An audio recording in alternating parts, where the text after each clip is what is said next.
Assalamu alaikum. So I'm going to be talking about imaging in chest emergencies. I don't have any conflicts to declare.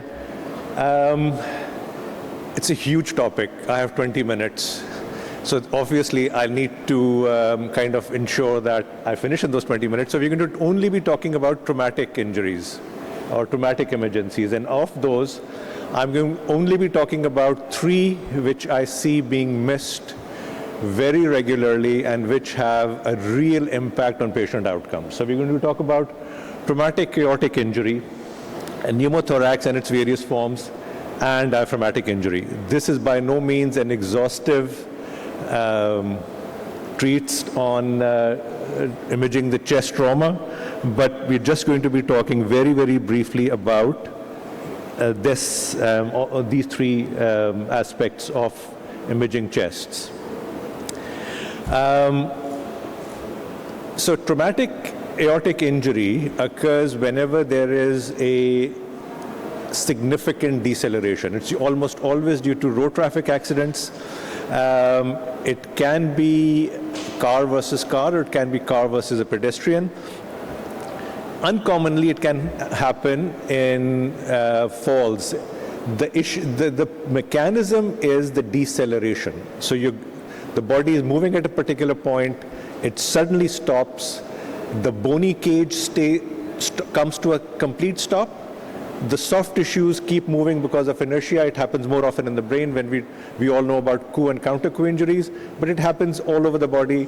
And when it happens in the chest, where the aorta is anchored at its isthmus, that's where the tear occurs. Most patients will not make it to a emergency department. Most patients will die at the point of impact, and the few who do make it, that's less than 1 in 5, the tear is almost always at the aortic isthmus.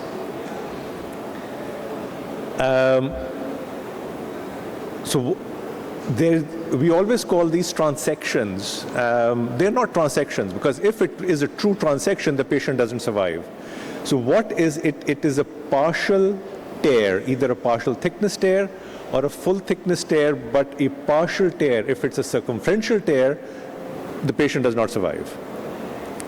The tear is usually through the intima and media, and a very thin adventitia is left which holds it. And I'll show you one example at least of what it looks like. But that is uncommon. More common, you get an intimal tear, and the intimal tear looks like a dissection with like a flap.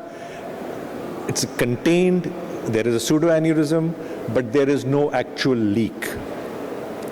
It is when this adventitia fail, that's when the catastrophic event occurs, and that's when the patient expires. And a lot of times what happens is that they expire because A, you didn't suspect it, and B, you restored their blood pressure. And as soon as you restore their blood pressure, poof, the adventitia gives way and they exsanguinate, and there's nothing that you can do about those. You have to think about traumatic injury. If you don't, you're not going to pick it up. If there is a fracture at the first or the second rib, along with a fracture of the body of the scapula, that implies that there was a significant energy deposited, and there is likely to be an associated soft tissue injury to go with it. Abnormally wide paratracheal stripe, deviation of the tracheal or the esophagus may be additional examples. What we always talk about is that widened mediastinum. Remember, almost all of the chest x-rays that you do in emergencies are APs, and they will have an element of mediastinal widening anyway. So the cutoff is if on a frontal AP projection the mediastinum is more than 8 centimeters, that's when you start to worry about aortic injury or vascular injury. And this is what they normally look like. Here you can there is no other associated injury. But that mediastinum is widened, and if you were to put a scale across that, that's about 8.8 centimeters wide. And this is when you start thinking, should we be doing something else, even if the patient is at that point in time hemodynamically stable. And if you do a CT, and CT is the way to go, you find this abnormality. Looks like a tear, is at the isthmus, goes a variable way down. Since we now have almost everywhere multi-format CTs, you can see this pseudoaneurysm very nicely. And this one will not bleed until and unless this extends. This is a contained tear. You can see a little bit of mediastinal fuzziness, because almost invariably there's going to be a venous injury to go with it, and it's that venous injury that is going to give you that bleeding. This bleeding has not, this hemothorax has not come from the aorta. Had it come from the aorta, this patient wouldn't have survived. Less frequently, you see this, which is a full thickness tear. This is what I was referring to. This is a complete tear of the wall. It's only being held by the adventitia. This wall is completely given way. You have the flap, but this, and if this patient is aggressively resuscitated, you make his blood pressure shoot up, this is going to give way, and he's going to just exsanguinate and it will not be salvageable. Like I said, the chest film is sensitive but not specific. 90 to 95% of patients with trauma and an abnormal mediastinum do not have a traumatic aortic injury. But if you have a normal mediastinum on a trauma film, the likelihood of there being of a traumatic injury is less than 1%. So a normal mediastinum is what you should be looking for. Abnormal mediastinum, you really need to have additional things to look at.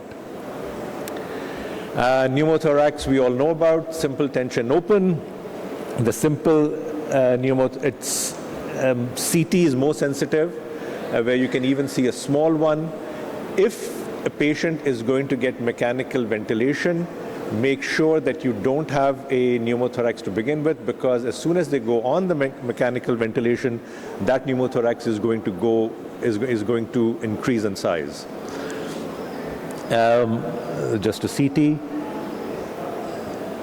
An erect exam, whether it's PA or AP, is the single best exam if you're doing a plain film, and the most reliable sign is the visceral pleural line. There may be variable degrees of lung collapse, and markings may or may not be visible. This is what the pleural line looks like. Now, almost all of us have access to digital displays, and you can re-window these things. And if you just play around with the windows, you can make subtle things look more obvious. Please do look at the windows, especially if you're trying to look for things like pneumothorax, where you're just looking for differences in shades of gray. Do play around with the windows and see if you can see that visceral pleural line a little bit better.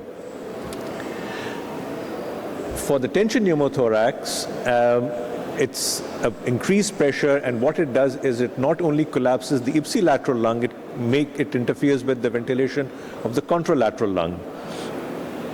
The degree of lung collapse may be variable, but essentially what you're looking for is the opposite lung being compromised. And this is a tension pneumothorax, and you can see there's a big, okay, so this is died. So you can see that there is a big pneumothorax on the left side, but the right, there's a mediastinal shift, and the right lung is also compressed. Another tension pneumothorax, and here you can start to see that the right diaphragm is starting to splint, and the right, although the lung is collapsed, the right pleural space is herniating across the midline and compressing the opposite side.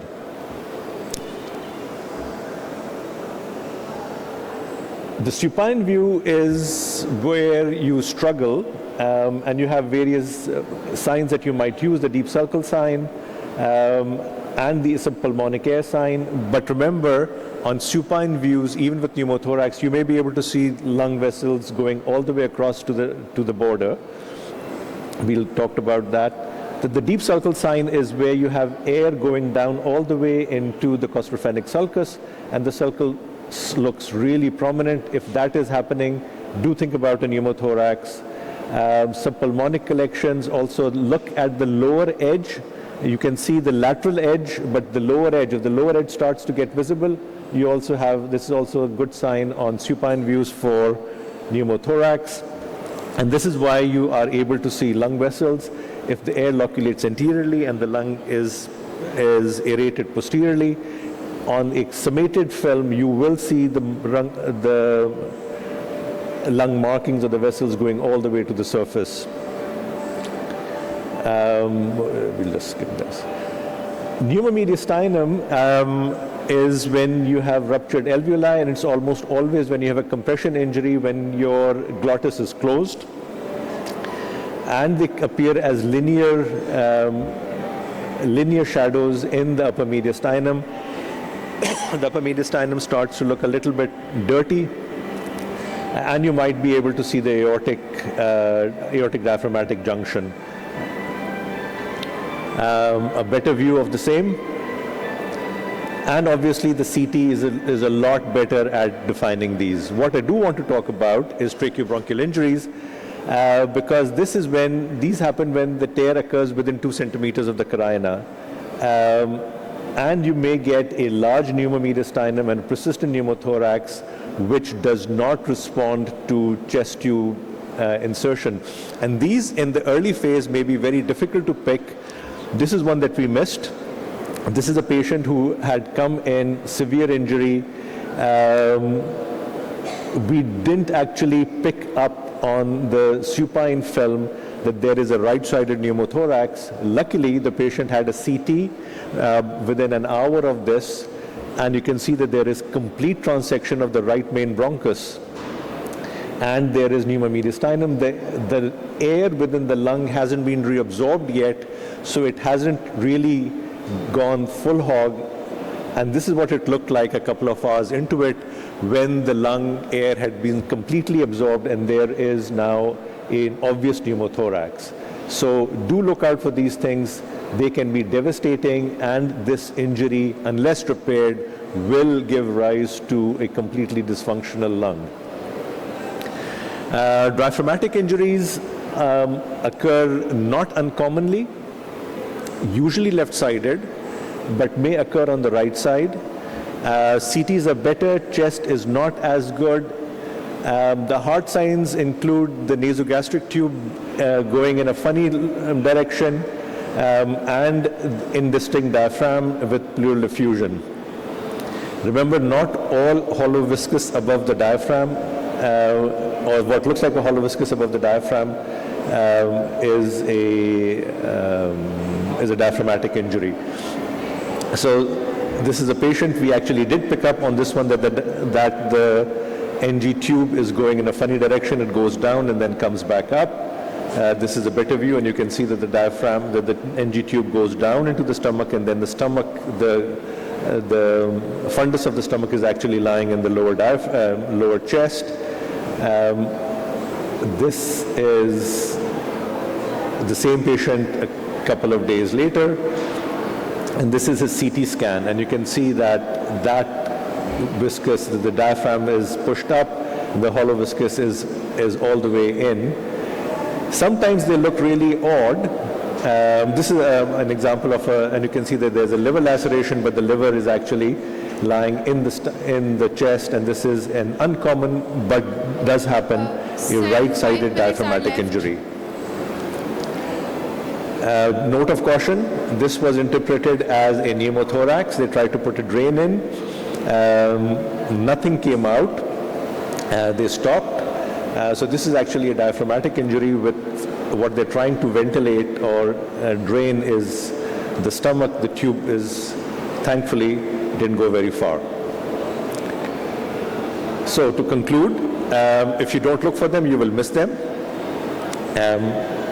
Attention to detail and standardized protocols will ensure good patient outcomes. And with that, I will stop. Thank you very much.